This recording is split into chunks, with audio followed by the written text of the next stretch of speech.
আসসালামু আলাইকুম। আজকে আমি রান্না করব দেশি মুরগি। প্রথমে ননস্টিকে ভালো করে তেল গরম করে নেবেন। তেল গরম করে সেখানে পেঁয়াজ কুচি দিয়ে দিবেন, সাথে লং, এলাচি, দারচিনি দিয়ে দিবেন যাতে ঘ্রাণ হয়। অনেকে পেঁয়াজ ব্লান করে দিতে পারেন, সমস্যা নেই, কিন্তু কুচি করে দিলে ভালো। ভালো করে নাড়াচাড়া করে নেবেন।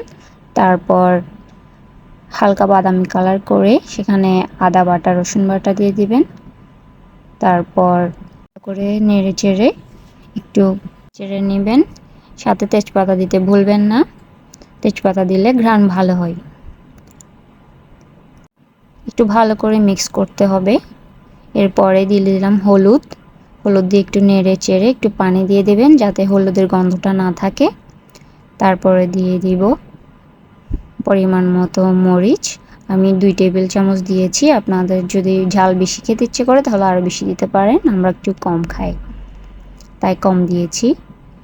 এবার দিয়ে দিচ্ছি রাঁধুনি মুরগির মশলা। ভালো করে নাড়াচাড়া করে নিয়ে কষিয়ে নেবেন। ভালো করে কষিয়ে নিলে মুরগি মজা হয়। তারপরে পরিমাণ মতো লবণ দিয়ে দিবেন। লবণ কিন্তু বেশি হলে খাবারের স্বাদ নষ্ট করে ফেলে। একটু কম দিলেও সমস্যা নেই, কিন্তু বেশি দেওয়া যাবে না।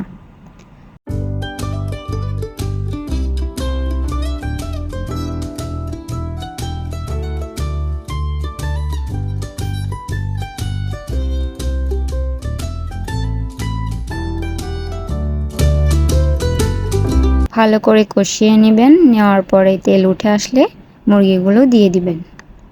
দিয়ে ভালো করে মুরগির মধ্যে মশলাটা মেখে নেবেন যাতে মুরগি ভালো করে সেদ্ধ হয়, মশলাগুলো সব মুরগির মধ্যে ঢুকে। নাড়াচাড়া করে দিবেন। কিছুক্ষণের জন্য কষতে দিবেন মাংসগুলো।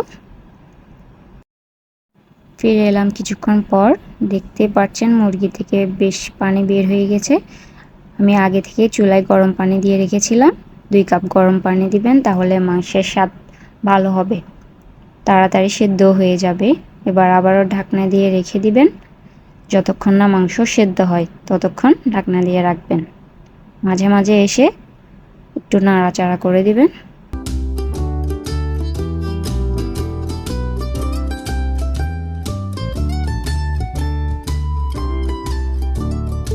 ফিরে এলাম কিছুক্ষণ পর। মাংস সেদ্ধ হয়ে গেছে, এবার নামিয়ে নিব। দেখতেই পাচ্ছেন এটা হচ্ছে মাংসের ফাইনাল লুক। কতটুকু লোভনীয় হয়েছে আপনারা নিজেরাই দেখছেন। খেতেও মাশাআল্লাহ খুব সুস্বাদু হয়েছে।